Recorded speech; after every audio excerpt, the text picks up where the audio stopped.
Everyone can learn from the tragedy of Karbala. From the youngest of age to the oldest.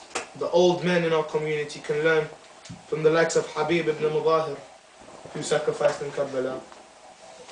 The uncles, the ammus, the fathers, they can learn from Aba Abdullah al-Hussein and Aba Fadl al-Abbas, who sacrificed what they had.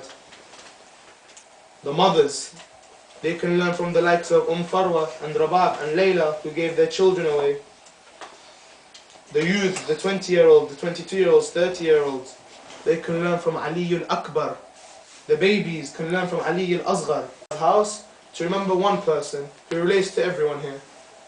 I want to talk to you about Al-Qassim ibn al-Hasan. Mawlai ya Qassim. He gave everything he had in the battle of Karbala. And he gave it purely for Allah. He sacrificed. This is the sacrifice I'm stressing on. The sacrifice for Allah. How sweet was it for him when he tasted the Shahada. Al-Qassim ibn al-Hasan used to always he was the only son of Farwa, who was the wife of Imam Hassan. And he was there for his uncle in the battle of Karbala. He was a youth, like me and you. He was a youth. He still hadn't seen his life. He was going through the exact same phases as we were going through. But what makes him superior to us is that he threw away the dunya. He threw away the dunya and he took the akhirah. Al-Qassim ibn al-Hasan used to constantly be talking to his mother the night before the battle of Karbala.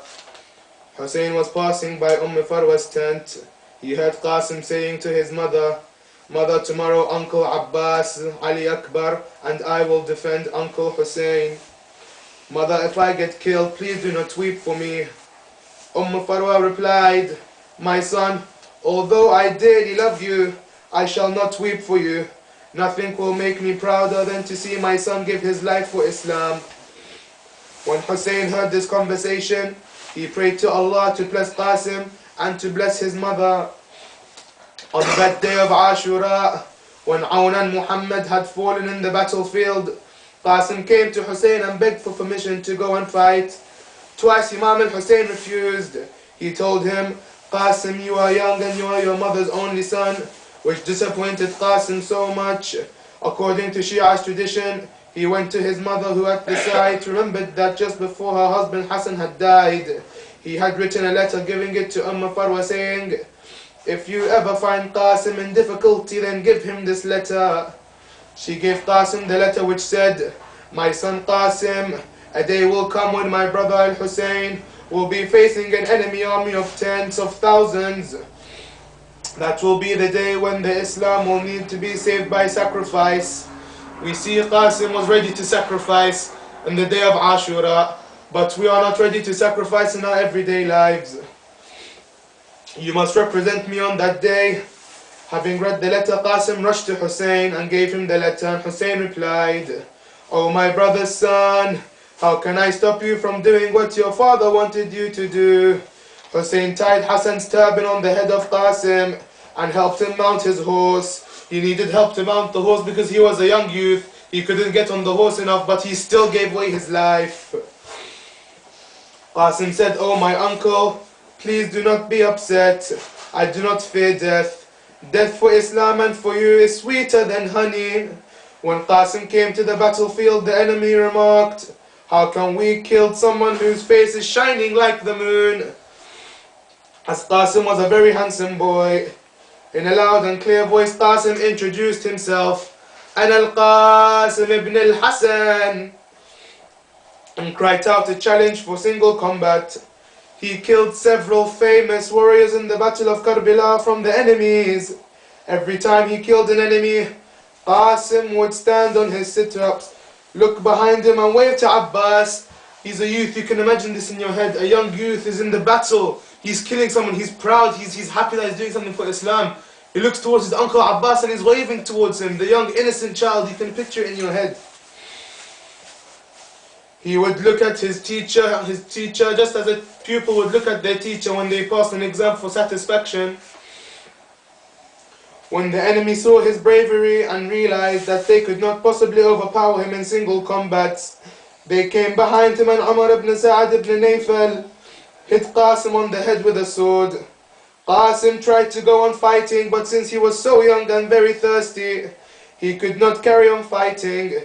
A while after he fell from his horse, crying out to Hussein, Ya Amma, Ya Amma, hada salamul akhiru minni.